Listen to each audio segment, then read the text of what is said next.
Tuchunguti, chef-lieu du groupement des Iralo, passé sous contrôle de l'AFC en 23. Des combats se sont enregistrés au courant de cette semaine dans la zone, également dans la province d'ici Kivu. On va parler d'une autre situation assez intéressante, la situation à Minembwe. Nous ferons également les points au nord Kivu avec les combats, les attaques par drone à Nyabiondo. Mais tout ça nous amène vers un processus de paix délocalisé vers la Suisse. Voilà la rétrospective, mesdames et messieurs, de cette semaine.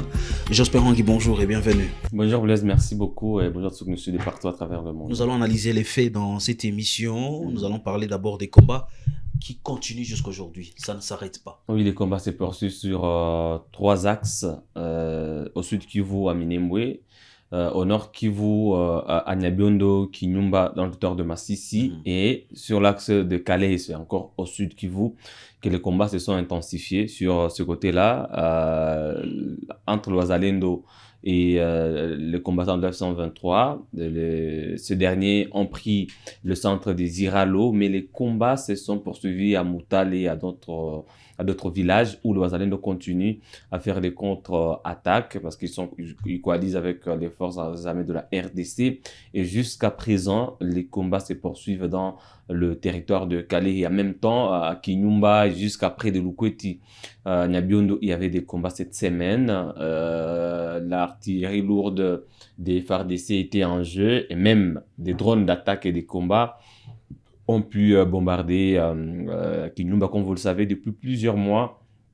Kinyumba devient un axe très très stratégique parce qu'il y a des combats qui se passent là-bas et l'AF-123 n'a pas réussi à avancer jusqu'à Lukweti, le fief de l'APCLS de Janvier Karairi.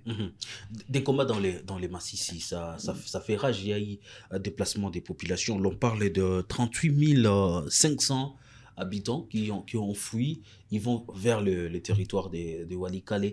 La situation humanitaire quand même reste critique dans la zone. Très critique, comme vous le savez. Walikale est frontalier avec le territoire de Masisi au nord Kivu, Lubero, mais aussi de Calais au sud Kivu.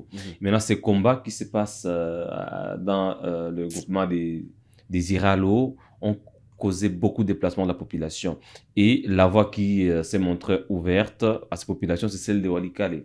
Ces populations se dirigent vers Walikale et malheureusement, elles passent par des voies impossibles pour atteindre Walikale. Comme vous le savez, il n'y a pas de rivières à pied. Bien sûr, des rivières à pied où il n'y a pas de ponts. C'est très, très, très préoccupant ce qui se passe. Et comme vous le savez, dans le territoire de Walikale, il n'y a pas de route. Il n'y a que d'une grande forêt dense et la population est obligée, et vierge d'ailleurs, de s'effrayer la voie et pour atteindre le territoire de Walikale. Et la société civile nous a parlé des 38 500 personnes qui ont quitté la zone des Iralo vers le territoire de Walikale, et à leur arrivée, il n'y a pas un camp. Il n'y a pas des habits de fortune préparés pour ces milliers de populations congolaises qui fuient des affrontements qui ont touché des zones habitées, des bombardements notamment. La population a dû fuir parce que il y a toujours des dégâts collatéraux. Il y a des bombes qui peuvent être orientées vers les positions de l'F-123, mais qui finissent leur course dans des habitations civiles. Voilà pourquoi ces populations ont fui. Mais depuis le début, vers la mi-mars, le territoire de Calais devient très fragile. Je ne sais pas si peut-être c'est parce que c'est proche de Walikale où il y a une grande base des forces armées de la RDC, mais d'autres régions ont été un peu calmes au sud Kivu, notamment le territoire de Walungu, de Shabunda, même si dans le territoire d'Ouvira aussi, dans la région de la plaine de la Ruzizi, il y a un calme depuis un moment, mais dans le haut plateau de Minembwe, en territoire de Fizi, des combats se poursuivent chaque jour qui passe.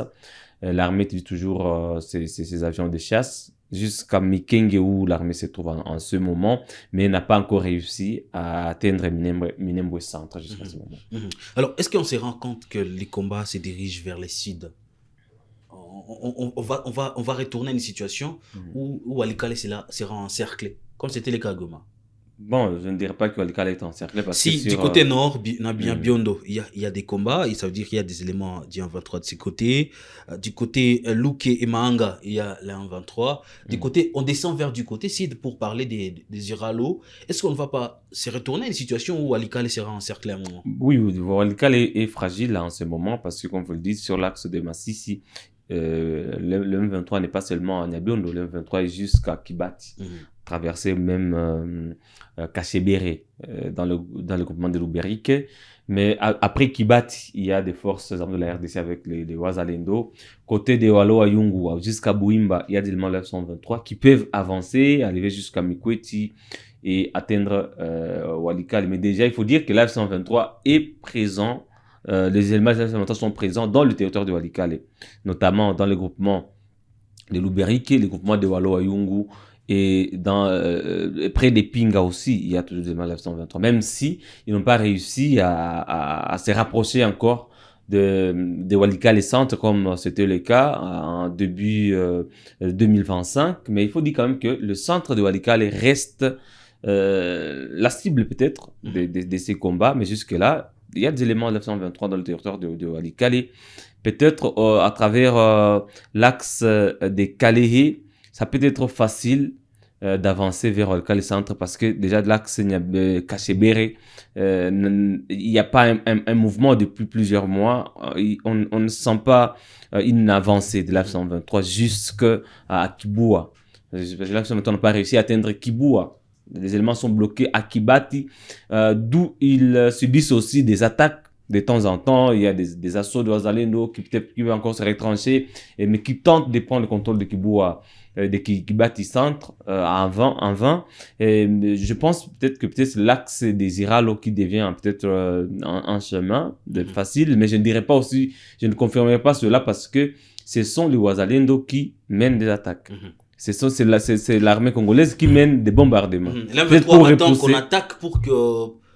Ah oui, pour répondre. Peut-être c'est pour repousser l'F-123 de Calais, mais jusque-là, ça n'a pas encore marché. Et comme on le disait encore la semaine passée, il y avait plus de 15 civils qui ont été tués depuis le déclenchement de ce combat dans le Calais, et les victimes continuent à être enregistrées, notamment ceux qui fuient les combats vers Walikale sans assistance humanitaire. Tout ça nous amène vers des débouchés sécuritaires, entre autres, il faut qu'on trouve la paix. La population souffre, on parle d'entre 1500 qui sont déplacés internes. C'est quand même une situation alarmante. Il faut qu'on trouve la solution. La guerre au Moyen-Orient a perturbé les choses. On n'est plus à Doha, il faut aller en Suisse, mais dans le même processus de Doha, pour parler de quoi finalement, alors que tout le round antérieur parlait du respect de cessez-le-feu aujourd'hui jusque-là à violer la nécessité d'aller en Suisse. Le processus de Doha est déjà compromis par les violations de cessez-le-feu. Depuis le début, on ne peut pas avancer dans un processus pacifique des escalades du conflit quand on ne respecte pas le cessez-le-feu. Ça, c'est le principe fondamental, c'est la base. Et peut-être il faut changer des stratégies, comme je l'avais toujours dit ici, interposer des forces neutres pour imposer le cessez-le-feu. Mais si on laisse les deux parties et croire qu'elles vont respecter le cessez-le-feu, ça va être une utopie parce qu'on le sait que ça ne marche jamais. Cela a été dit dans l'accord de principe signé à Doha. Mais c'est pas concrétisé. Est-ce qu'il faut encore revenir sur cette interposition des forces? Bien sûr, c'est très capital et je pense qu'à ce sujet, il faut associer les Nations Unies. Les Nations Unies et l'Union européenne. Comme les pourparlers se déroulent maintenant en Suisse, il faut associer l'Union européenne et les Nations Unies pour mettre en place une force neutre qu'on va interposer dans des milieux, parce qu'on nous parlait à un moment donné d'un recul de 30 km de part et d'autre, mais ça n'a jamais été respecté. Et si on interposait des forces neutres... L'ont revendiqué cela depuis la plaine de la Ruzizi. Ça peut marcher. Imaginez par exemple, comme l'F-123 est à Kamanyola, de Kamanyola jusqu'à peut-être à Sangui, on peut mettre une force neutre dans la plaine.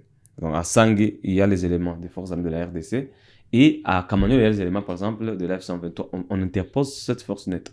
Du côté des Lubero, on peut prendre de Nyamilima.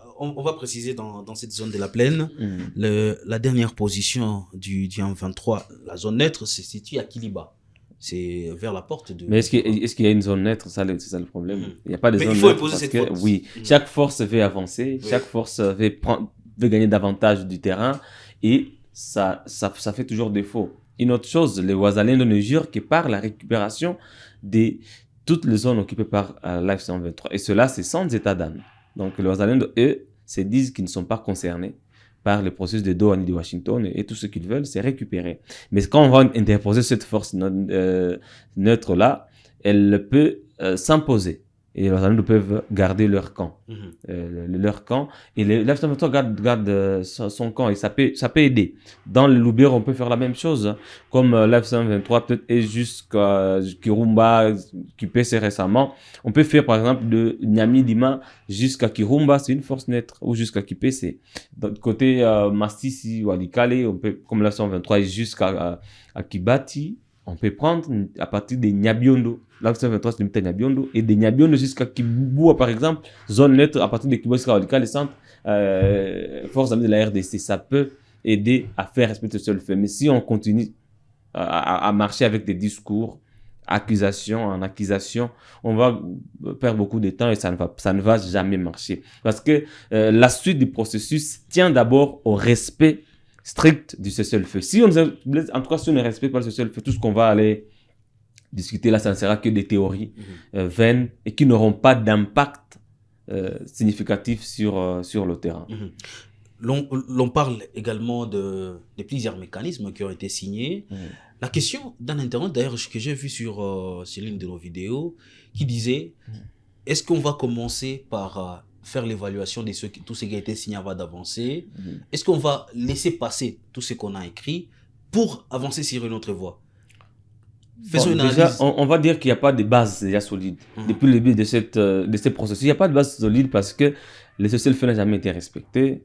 On a parlé, l'AFC M23 revendique aussi la libération de ces prisonniers politiques qui, jusqu'à aujourd'hui, restent détenus en dolo, d'autres maires en prison. Et si les deux principes de base ne sont pas respectés, toute la suite sera compromise.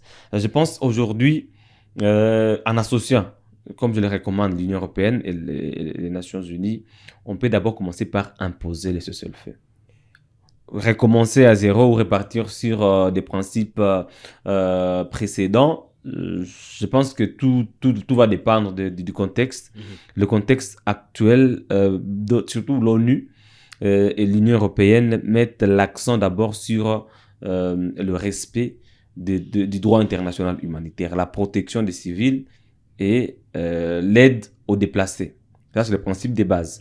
Si on commençait par là, on a parlé récemment de la réouverture de l'aéroport international de Goma pour des vols humanitaires. Je pense avec cette nouvelle dynamique qui met un accent particulier sur la situation humanitaire, il serait mieux de recommencer, de recommencer à zéro. De commencer par le cessez-le-feu, la libération des prisonniers et puis l'aspect humanitaire. Après ces trois aspects, maintenant, on va passer par les dialogues politiques. Parce qu'on n'a pas évolué. Depuis que ce processus a commencé, les dialogues politiques n'ont jamais commencé. On n'est que sur des accords, des principes, qu'est-ce qui va se passer. Mais le dialogue, à proprement dit, n'a jamais commencé. Alors, pour faire le lit du dialogue, il faut commencer par faire respecter le cessez-le-feu en interposant une force neutre, rouvrir peut-être l'espace humanitaire et protéger des civils. Et la protection des civils passe aussi par le cessez-le-feu. Quand il n'y a pas de combat, les civils sont épargnés. Et quand il y a aussi cette ouverture humanitaire, ceux qui se sont déplacés peuvent quand même accéder à l'aide humanitaire. J'ai parlé souvent ici de la situation des populations des Mahanga, des Kasopo, de tous ces villages-là, qui sont dans la brousse depuis mars 2025 jusqu'à aujourd'hui. Il n'y a pas d'accès humanitaire de ce côté-là. Côté peut-être Mouesso, il y a un petit accès humanitaire, mais il n'y a pas assez d'organisation. Et quand il y a des combats, il y a des assauts, des attaques des FDLR récurrents dans les Bouiza, les humanitaires ont peur d'accéder à ces zones-là. Mais si on interposait des forces neutres, les humanitaires peuvent faire partie des exceptions qui vont accéder à toutes les zones et ça peut aider. Donc la base de tout, c'est le cessez-le-feu pour maintenant faire le lit au dialogue. Parce que le dialogue ne peut jamais... Vous ne pouvez pas dialoguer, Blaise, quand vous battez sur le terrain. C'est paradoxal. Il faut d'abord arrêter les hostilités pour maintenant dialoguer, mettre sur la table maintenant les revendications, les causes profondes et tout le reste. Merci Jospin, merci pour ces analyses, surtout pour des pistes et des solutions par rapport à cette crise de l'Est de la République démocratique du Congo. Ça perturbe un peu la quiétude des populations. Ça nous met mal à l'aise, nous qui suivons la situation, et nous comptons sur la bonne foi, surtout des acteurs, pour des solutions idoines. Mesdames, Messieurs, la semaine, on va la commencer ensemble. Je vous souhaite tout simplement de finir la semaine en beauté. Portez-vous bien.